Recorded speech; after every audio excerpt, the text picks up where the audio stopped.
Hello, friends. I am here with Lisa Vecchio, who is the VP of Marketing at Aircall, and someone who I know very well because she had the great wisdom to hire me a little while ago. So, Lisa, thanks for joining me. How are you doing? Pleasure to be here, Tom. I'm super excited. Thanks for having me. Awesome. All right. Well, look, we are going to spend some time talking about the marketing world, the digital marketing world, bit on platforms, bit on generative AI, lots of good stuff. But before we get into all of that, could we get a brief intro to you, where you've come from, what your background is? Sure, yeah. So, as you've mentioned, I'm currently VP Marketing at Aircall, a phone and communication platform for sales and support teams. But my background really is quite varied. I've worked for startups, scale ups, big enterprises like Expedia. You'll hear from my accent, I'm American. So, I'm super passionate about building global to local platforms, having been in the States, spent quite a while in Australia, and now been in the UK for 8 years, if I can believe it. So, that's me in a nutshell. Awesome. So one thing I wanted to talk to you about, I know you used to work at Hootsuite, so you know a fair bit about social platforms, and I think the time when you were at Hootsuite, it feels to me at least like social platforms were a lot more divergent. There was like, you had Twitter for text, you had, Facebook for your news feed, whatever. Feels like they're kind of converging a bit. And I was talking to Matt Navarro about this, about they're kind of all sort of starting to become the same. Do you feel that? And if so, like, why do you think that is? Yeah, I know Matt really well. I was pleased to see him on your show, but Yeah. Shout out Matt Navarro if you're shout watching. out Matt. Yeah, look, the functionality is there. Threads, I think, is the perfect example, and I'm sure we'll touch on that. But sure, there's a lot of copycat going on, but I don't think that necessarily means people are going to go to those platforms to fulfill that similar functionality. If you think about why people are there in the first place, it's to meet different goals for very different demographics. So TikTok, I think, is a great example. It's always competing with Reels, but the functionality that TikTok's built out of the gate is transforming the world of e-commerce and Shopify in a way that I don't think Meta will be able to really keep up with. And if you think about who's on these platforms, people are on TikTok because they want to be entertained, but that's a very different reason to why I'm on Facebook. And as a millennial kind of or older, I'm going on there to connect with friends and family, but Yeah. Gen Z, they're going to Snapchat for that. So we Yeah. can have Yeah. the same functionality, but why we're there and what our peers are using that for, I think is going to be very different platform to platform. Yeah, I do sometimes feel like, what is Facebook for now? Because it is kind of just like the friends and family platform, right? Like it's people I went to school with posting pictures of their kids, right? That's pretty much my Facebook feed now. Like, I And don't know it's about not you, cool. but Like it's not cool for kids no, to not at be all. seen on there. They're there to connect with their grandparents, right? And that's just Yeah. aging the platform. But I think as a marketer, it serves different goals as well. We know that people are on multi-platforms. They're jumping from platform to platform to serve these different Mm. goals. And so as a marketer, I would just say, like, don't stress yourself out to be everywhere. Just be where your customers are. And my time at Hootsuite, that was also the core message. It was one of the number one questions we were getting from customers is, do I need to jump on the next thing? Do I have to kind of play all my cards, in all those places? And it's no, just figure out where the most of your audience is, do that Yeah. really, really well, and make sure that you're not just throwing the same creative everywhere as well, because different platforms have an expectation for you to consume that content, you know, for the platform's purposes as well. Mm. Well, speaking of copycat platforms and being everywhere all at once, um, Threads. It feels like I'm talking or thinking about Threads at a really disproportionate level to the amount that I'm using Threads, right? Like I talk about it all the time. I open the app never, right? So, what's your take? Do you think it was smart? Is Threads dead? Is Threads alive? What's your take? I mean, it kind of stresses me out if I'm honest.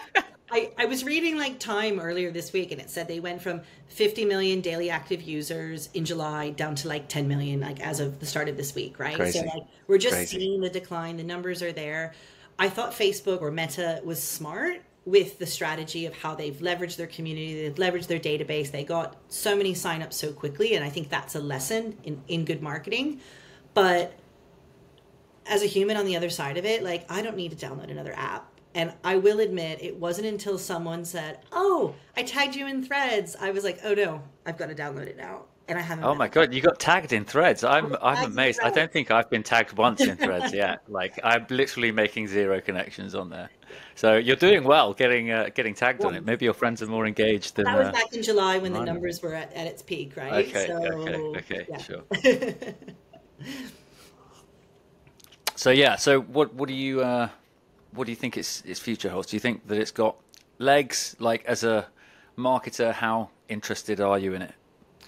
Look, I think as marketers, you feel pressure to, you should, right? Keep your finger on the pulse, look Yeah. into these things, experiment, but don't let it stress you out. You don't put all your eggs in that basket and all of a sudden shift strategies. Like focus on the strategies that work, and then use that as an experimentation playground. Do I think it has legs? I don't know. I don't know. I really don't know. I think Twitter, X, whatever we're going to call it, it's got a bad name to it. I don't really see anyone starting their strategy from fresh going there. Maybe you'll have new brands coming out that will start, but I think it depends on who's staying there. You're seeing celebrities aren't posting regularly anymore. Influencers aren't posting regularly anymore. So if I'm gonna have to pick one direction, I'm gonna say it's not gonna maintain its momentum. Yeah, yeah. I think Threads is gonna struggle. X, I really have no idea. I kind of feel like Elon Musk is relentless, right? Like, I mean, I suppose Zuckerberg is as well, but I don't know. It feels like the problem I have with Threads, right, is that when I go on there, the people I'm connected to on Threads are just like the people I was connected to on Instagram. Yeah. And I'm not really super interested in their like opinion, harsh as it is to say. I'm interested in pictures of their wedding, right? Do you know what I mean? On that's kind of what Instagram's for. Like I wouldn't follow the people I follow on Instagram on Twitter necessarily, and I wouldn't X, and I wouldn't follow the people I follow on. I certainly wouldn't follow the people I follow on X on Instagram, right? Like I definitely don't want to see their photos. So yeah, I think it's just a completely different social graph. That's my kind of position on it. And I don't think Threads is going to be able to replicate the social graph that X has built up over, however long, a decade or more. It'll struggle, I think. So I reckon it'll get folded into Instagram eventually. Matt Navarra disagrees, so probably go with him rather than me. But yeah, that's where we are. So you are a B2B SaaS person like me. Big love for the B2B SaaS world. So you've been doing it for a while. We've kind of mentioned Hootsuite. You mentioned a couple of other businesses that you work with. How has the B2B SaaS world changed since you've been doing it? So when I think about this, my brain goes straight to like team functions and like what we're being asked to do as B2B marketers, which maybe might be interesting as well. That like that's where my thought process went. But when I think about when I started this, like kind of early mid 2000s, I didn't think I was doing real marketing because I thought real marketing was TV ads and working for B2C brands. And even as a marketing coordinator, what I was doing was product marketing, field marketing, customer marketing, but I didn't have those labels then. It was just being a B2B marketer, and it was something I wasn't even proud of because I didn't really understand the distinction so much. And over time, product marketing is now one of the most sought after, job functions in the B2B world, but it's actually evolved into that over the last 20 years because it was always buried as just something that you do. And now it's something that, earns a seat at the table with the product team, with the C-suite, et cetera. So I think how those functions have evolved, and, demand gen wasn't a function 20 years ago. And so we're just kind of reshuffling these skill sets and repackaging them into, I guess, the way the the industry is evolving, and I was trying to anticipate, well, what's the next, title, big function going to be? And I couldn't really guesstimate what it is. Maybe there will be something around AI, or I don't know. Do you have any thoughts on that? I don't know. Like, I think the point you make about product marketing is bang on. I think it's interesting that you didn't kind of see yourself as a marketer, because all of those things, I would very much say that is what marketing is. Like the B2C stuff for me is more like advertising, which I kind of feel is a different thing. But yeah, like, I don't know, in terms of the next thing, it probably is going to be something like AI. I don't know, like engineer. Chief officer wasn't a role also 20 years ago, and now Yeah. I feel like demand gen, people went all the way down the rabbit hole with demand gen, and now you're almost coming all the way back out again, because the platforms are becoming so are converging so much. Like we said, it's like there was like this kind of air of mystique and magic and enigma around demand gen marketing, whereas now it's just like, oh no, it basically is advertising. You can just track people, right? Like, it's actually like, it's not, there's no magic involved. It is just, maths, and like, once you've got the requisite expertise with the platforms, you're not a Well, you're not a magician. I challenge that, because I think it Okay. who you speak to and how you define demand gen, because there are very kind of two ends of the spectrum here. Is demand gen just being performance marketing and just platform and metric based, or demand gen being about demand creation as well? And then you've got the entire tofu aspect of influence and the whole, I'm super passionate about the whole LinkedIn 95/5 rule and how you're creating demand for your future buyers. And that's not. Let's quickly. I feel like we should define tofu, just because I know that not everyone who listens to this is a marketer. I've got some who are just interested in tech. So tofu, we're talking about top of funnel, aren't we? Yes. And so just. There will be lots of marketers listening, but there will also be some people who think we're talking about lunch. Yeah. That's true. Never thought about it like that.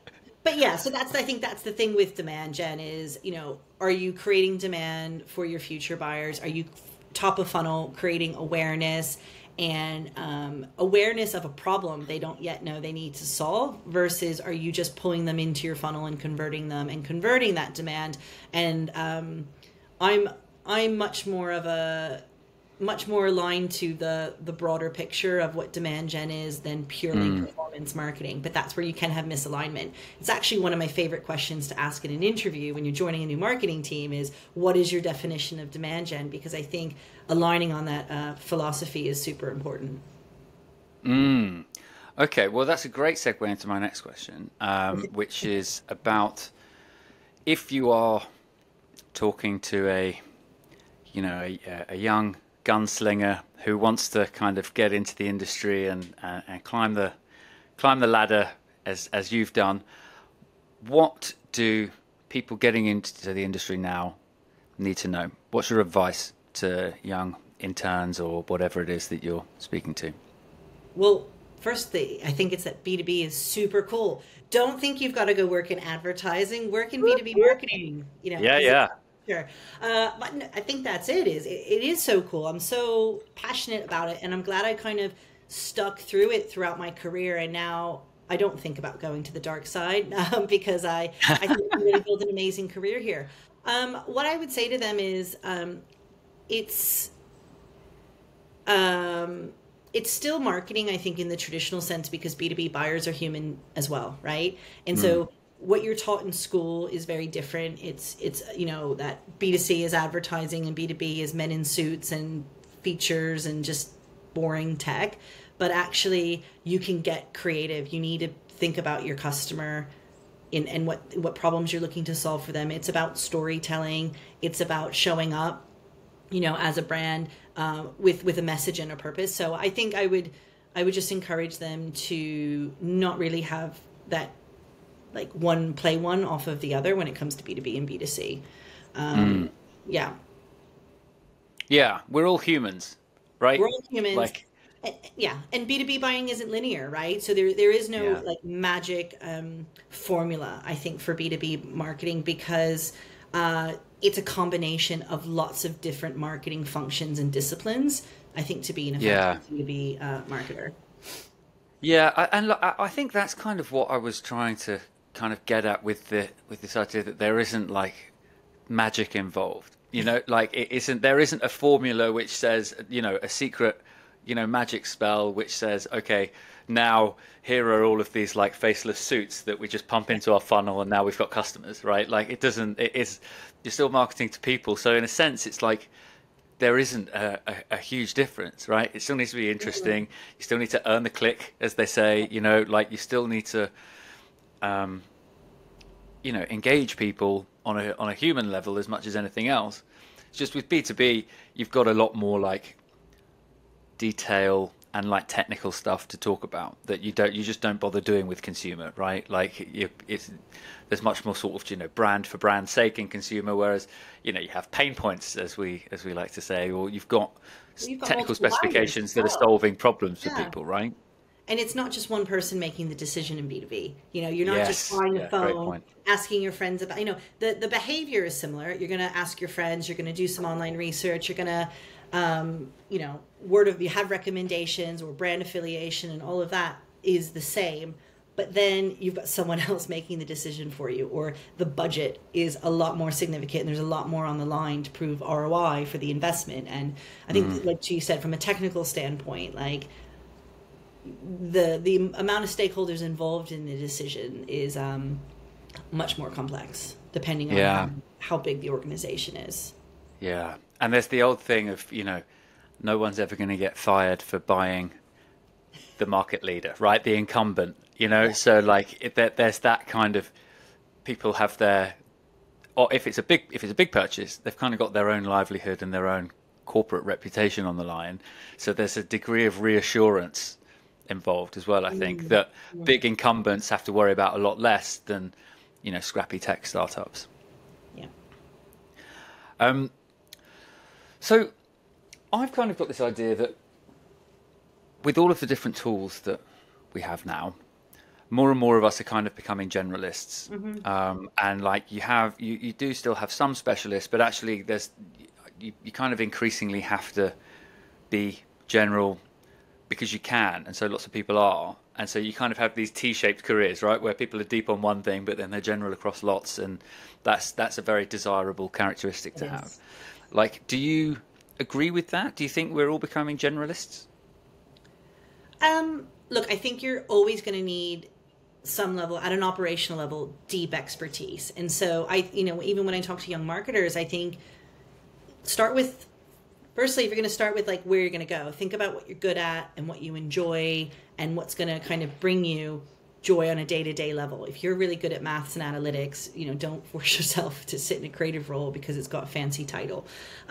So we're still going to need people who have life cycle marketers, certain digital marketers, graphic designers. There's so many specializations in marketing. It's so multidisciplinary that that's never going to go away. And if you're highly skilled at one of those things, keep going, because everyone needs that skill set. What I'd say though is, I think as you get more senior, and depending on what your personal goals are, having that varied perspective is invaluable, right? A Mm, CMO is someone who's going to need to understand all of their marketing functions, even if they don't understand them deeply in terms of where to put the button, or what to call the CTA, for example. And I think even more so, having experience in other parts of the organization, having sales experience, CS experience, is invaluable. So myself as a generalist, and at one point I'll admit is this detrimental to my career that I'm almost too much of a generalist? It's actually helped mm, me move into the functions that I've been in the last couple of years around integrated marketing, because I have that helicopter view. I'm able to yeah. bring the functions together on a unified vision. But doing that maybe at other levels, it's easier to make you're more dispensable because you don't have the specialization. So I think it is depending on where you are in your career, your professional goals, and what the organization needs as well. Mm. So let's talk about integration then. You mentioned integration. That is your speciality, your sweet spot in the marketing world. I think it's fair to say. Yeah. Yeah. So, like, what do we mean when we talk about integrating marketing? Like, what? Because I feel like it's the kind of word that has been like it's been thrown around quite a lot, like forever, right? And I've kind of seen it to varying degrees of success in different businesses. And very varying. Some do it really, really well. Others just kind of talk about it and don't really know what it is that they're even discussing, right? They just think it sounds like a cool word to throw around. So, like, what's your vision in terms of integrating marketing? Well, I love this question because I'm super duper passionate about it. And I'd say, like, going back to like what we discussed earlier, it's part of the like what's changed in B2B marketing. I don't know. I Yeah. didn't.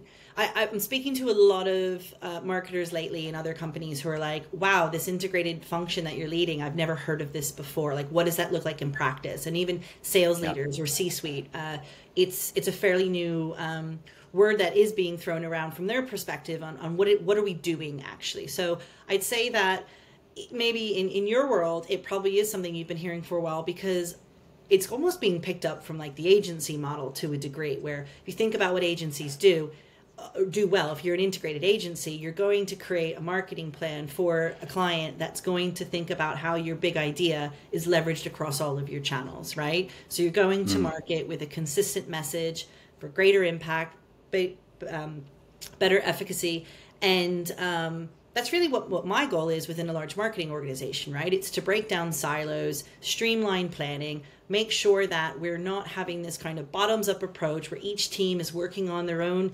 pillar and it's disconnected to, our primary goals.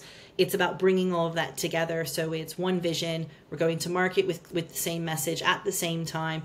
When you think about how potential customers interacting with your brand, all of a sudden that brand awareness is increased because what they're seeing on organic social is consistent to what they're seeing on organic paid. Oh, actually, that PR thing that came out recently, that's along the same messaging that they're seeing on the email that got pushed out this week. So taking all of your channels and unifying your planning is my goal. Now, easier said than done is to what you said. You've seen it done well in some organizations. And I think, especially if you're an organization, a large organization, the legacy is what bites you in the butt because you're having to unlearn certain things, or some people, some teams might even feel threatened. Like, well, are you taking away my autonomy or my creativity or my ability to kind of think for ourselves? And that's not the goal. The goal is to really allow those specializations to thrive, but with more centralized kind of focus on what the output needs to be from a, I think, messaging or campaign perspective.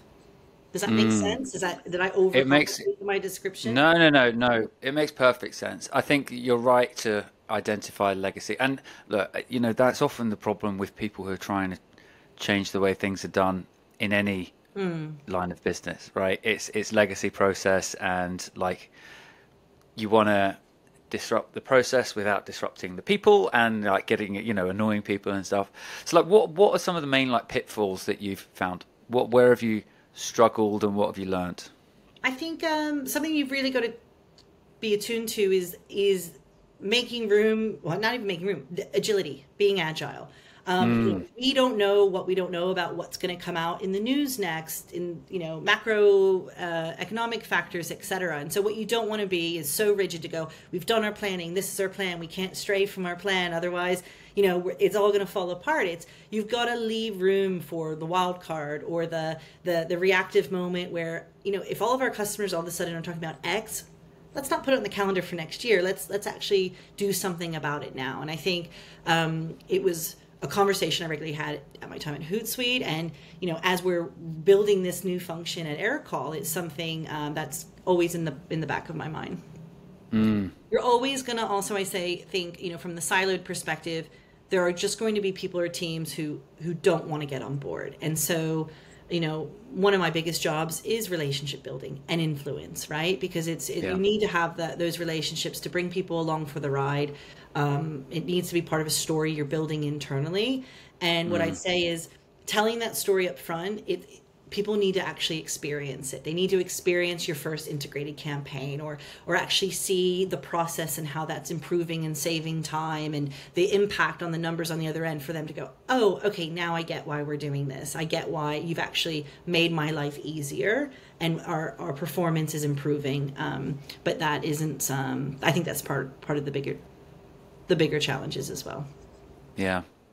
I kind of feel like over time, I mean, this is just a pet theory of mine, so it's not it's not expertise to say, but I've got a theory that increasingly more and more of our working life is going to be about managing interpersonal relationships as AI starts doing more and more of the kind of like the execution, right? So it's going to be more and more about making decisions to give to your AI tools, which will go and do whatever it is that you've decided that they're going to do.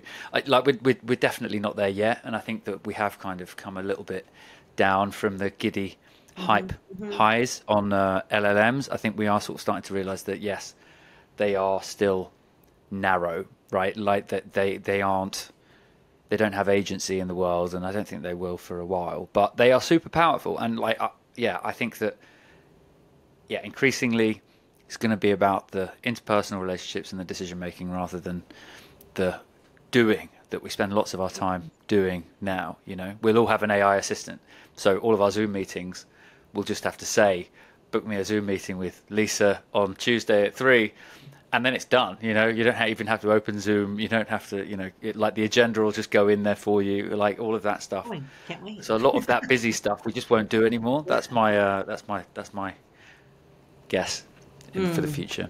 What do you think? Sound like a good vision? I mean, I think from the efficiency standpoint, I mean, that's what we're talking about, right? We're not talking about replacing humans. We're talking about scaling. We're talking about faster, quicker outputs. We're talking about, I don't want to say shortcuts, but, things are going to help us get there faster, but you still need the human eye interaction, approval, edits. And I'm thinking with a content hat on now, but also just, from a interpersonal relationship standpoint, if they don't exist, it's dangerous, because this is where, how when you communicate through email and things just get misinterpreted because tone isn't necessarily represented. And if you don't know someone, you don't know their tone. You think about what classic producing for people, like you put my Zoom meet, your AI assistant put the Zoom meeting in my diary, but I had a conflict and, I don't know yet what that's going to turn into, that AI was out of context to my personality or my... Yeah, God, that's a great point. I hadn't even thought of that. Yeah. Being misinterpreted because your AI proxy has done something wrong. Imagine. God, yeah. Have to have a disciplinary meeting with your AI chatbot.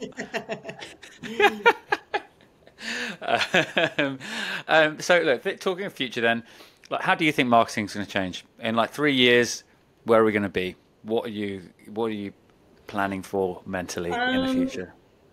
Yeah, I mean, I think there's a lot on the AI front, of course. I mean, it's a deep topic, so where we go from there on the marketing front.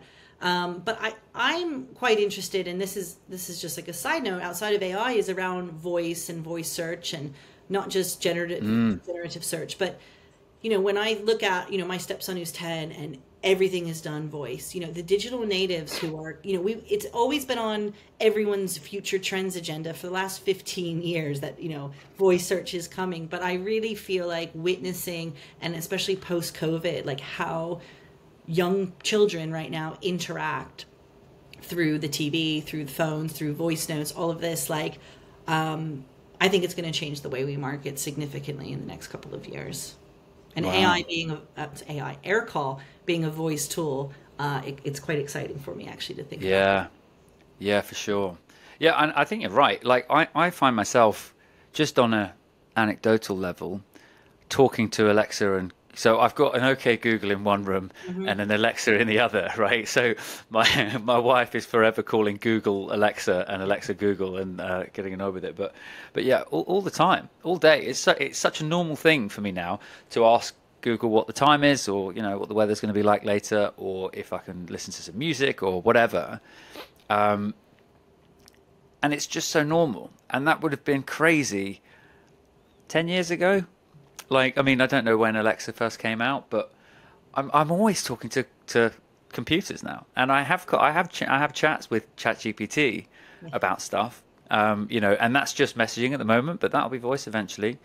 So yeah, harnessing, because it's quite a high bandwidth way for us to communicate, right? Like we can talk faster than we can type. So it's kind of like the highest bandwidth output that a human can give, right? I mean, maybe dance. I don't know whether the medium of dance is a higher bandwidth than talking, but other than that, it's the laziness though that comes with it that scares me. I think from a generational perspective of like, you're on your couch, you're talking to your TV, you're flipping through channels using your voice, which is it's pretty low effort to pick up a remote. Or literally, we were just walking up, and I was like, oh, it was raining in London this morning, and I'm like, oh, well, the rain should stop around 11. And my stepson's like, no, I asked Alexa, she said 12. And I was like, okay, well, who's the authority here? Is it Alexa, or is it my phone that I Googled? Or, it's probably the same data, but it's funny. Yeah. Weird. I mean, just even the idea that Google or Alexa would be an authority over a human. Yeah. That's only something that's Alexa's been, right? Yeah, like you just assume that you're wrong if the computer disagrees, and that's insanely normal now, but would have been mad like I don't know how long ago, 10 years, 20 years, I forget how old I am now, so like I'm getting on, but it would have been crazy to think, whereas now it's super super normal.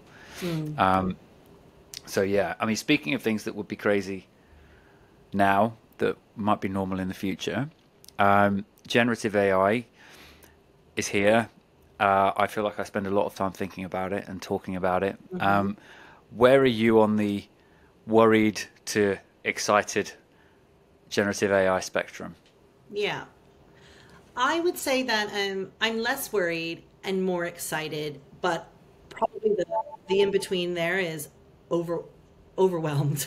Because it's a conversation we're having on a daily basis, and the volume of new tools coming out, the different use cases, like we need to make time to experiment. And there are some people who've gone 110% into this, and I think we need those people in our camp, because we need to be taught what we don't know and how to prioritize this stuff. But I'd say overwhelmed and excited. But what scares me is I don't know what I don't know. And that is, you've got a bit of FOMO, but you also have a bit of like, where is like, the kind of Black Mirror version of all of this, of like, what don't we know about what this is going to turn into, and the scary stuff. But I'm trying not to think about that too much. Have you heard of the Shoggoth? No. Have you heard this? No, there's no reason why you would. I thought you might have done. So it's this idea so there's a community online called Doomerism. Oh, right. I don't know if you've heard of, right? So it's and I had one of the people who kind of talk about this stuff on Twitter, a guy called Liron Shapira, on to kind of educate me about Doomerism and this idea that we are at great existential risk from AI self-improving and going exponential, and like basically the theory goes that eventually its goals are going to intersect with ours, and it will be easier for it to wipe out all humans and just get on with whatever else it was that it wanted to do, right? And it sounds mad and silly, but it's kind of there's quite a lot of logic there, so it's kind of worrying. Anyway, they have this idea of a Shoggoth, which is this great big scary monster, but it's got a little smiley face mask on, right? And so the smiley face mask is the ChatGPT interface, and it's kind of there to represent all of the crazy LLM maths that are going on in the background that we should be worried about, and then the little smiley face that we kind of engage with. It's kind of it's a strange thought, because I think that most people are, as you say, kind of overwhelmed. There's no way that most of us are ever going to understand the technical detail that go into building these large language models, right? Like, I mean, I can't do I can't do that. You know, I can't do linear algebra or whatever, or non-linear algebra or whatever it But you is. don't I don't have to, know. right? It's been built for you, and you just show up at its Yeah, front door and feed it.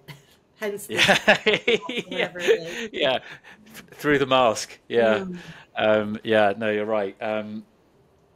Yeah. So look, I mean, I'm kind of, I think I'm with you. I don't think I'm on the all the way at the excited or the terrified end. I'm in the middle, which is a bit of both, and also like, oh God, there's so much I need to know.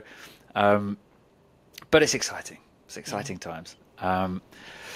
So the last thing I wanted to ask you about, being a Brit, a Londoner, Mhm. and as an American living in Europe, living in London for as long as you have done. I know you've also lived in Australia. But I'd love to get your thoughts on European tech and how it compares to the US. Because I think being in London, I'm kind of in a bit of a bubble in that it's very different from the rest of the UK. But obviously, it's also very different from the US in terms of just economic productivity, venture capital, all of that sort of stuff. So, like, what do you think are the big differences that you've experienced? Yeah. Well, first, I don't think I can call myself a Brit. I'm just living in. No, you can't. No, sorry, I'm a Brit. Sorry, yeah, no, No, you it's are a American. Yeah, um, um, I think it's interesting. Well, yeah, there is this London bubble, and I think there are still a lot of similarities. I think the UK market kind of follows some of the US market and some trends, but yeah, the typical model that you experience is a US company hitting certain key milestones and then going, we're ready to expand into Europe, right? So they've kind of got their stuff together to a certain degree before they're ready to scale. And when you flip that model, I'm working for a French founded company, but who has representation in the US. That came later, mm, right? It's much more difficult to do because the US is so competitive and it can be very expensive to scale there, that doing it backwards, has its challenges. I love when Americans say they're going to Europe. Just a small anecdote, but like, for my wedding, which happened in Sicily earlier this year, everyone was using London as a base to get to Sicily because, Europe really, is just one destination. But yeah, when you think about tech and businesses, is Europe's complex. There's a lot of countries in Europe. We've got different currencies, a very different regulation, uh, languages, cultures, where we're conflicting the way that people work. And I think even like from an employment standpoint, longer holiday periods, different employment laws, all of yeah, these are friction points that make it more challenging for a European company to scale quickly and to innovate. And, I think there's some data around like how slow Europe was after the big tech and internet boom to kind of react to that. And yeah, there's amazing innovative companies building, but to get the investment to scale without being able to kind of capture the velocity that I think you have when you start in a US market, is an uphill battle. mm. Yeah. It's funny. Did you see there was a meme kicking around, which was like an American. I can't remember what the exact pictures were, but it was an American saying to a European, we have higher GDP, better productivity, and like more unicorns than you do. We win Europe, and then Europe sends back an out of office saying, I'm on my summer break until September 15. I found it quite funny I haven't because it's seen that kind one, of but I yeah, can totally relate to it. yeah. Yeah.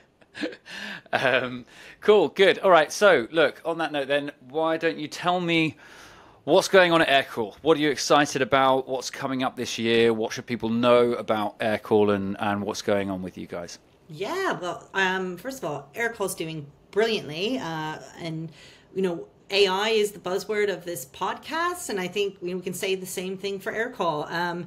We've got a lot of really cool stuff coming out that our focus is on helping sales and support teams be more productive, help their customers understand the conversations they're having and going back to voice.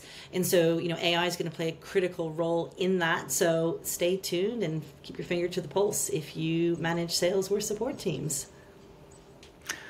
Awesome. All right. Well, I think we can wrap it up there. So, listen, Lisa, thank you so much for joining me. It's been an absolute pleasure.